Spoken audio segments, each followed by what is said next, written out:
আজকে কোথায় গেলাম কি করলাম সবটাই থাকছে এই ব্লগে। So hi everyone, welcome to my first blog. হঠাৎ করে ইচ্ছা করতেছিল কত ঘুরাই, তো স্নান টান সাইরা কত রেডি হয়ে যেতেছি ঝটপট, আর বোনের লোকে বক করতেছি। রেডি হয়ে কত স্টাইল মেয়েরা বাইরে যেতেছি বাড়ির থেকে। তারপর বাইরে গেলাম আগরতলার উদ্দেশ্যে। আর এই হয়েছে আমাদের সবার প্রিয় জগন্নাথ বাড়ি। এখানে ঢুকই আমি 360 ডিগ্রি একটা রাউন্ড দিলাম পুরাটা মন্দির তোমরা দেখানোর লেগে। দেখো যে জায়গাটা এত সুন্দর, আমার খুব ভালো লাগে জায়গাটা। যাই ঢুকই গেছি গা ঠাকুরের কাছে আশীর্বাদ নেওয়ার লিগা। তো এই ঠাকুরটা এত ভালো লাগে যে চায়া থাকতে খেলে ইচ্ছা করে আমার। ঠাকুরের আশীর্বাদ নিয়ে 2-3টা রিলস বানাইয়া ডিম সাগরের উদ্দেশ্যে রওনা দিলাম।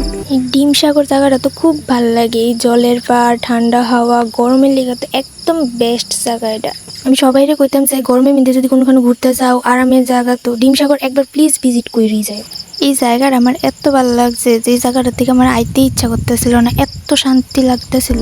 বাট কি করার, বাড়ির তো যাইতে হইবই, আর তো কিছু করার যাইতো না। তারপর বাড়িতে ফ্রেশ হয়ে নিলাম। তো আজকে ভিডিওটা দূরই, তোমরা কেমন লাগছে জানাও কমেন্ট করে। আর ভালো লাগলে চ্যানেলটাকে সাবস্ক্রাইব, পেজটাকে ফলো করে নিও।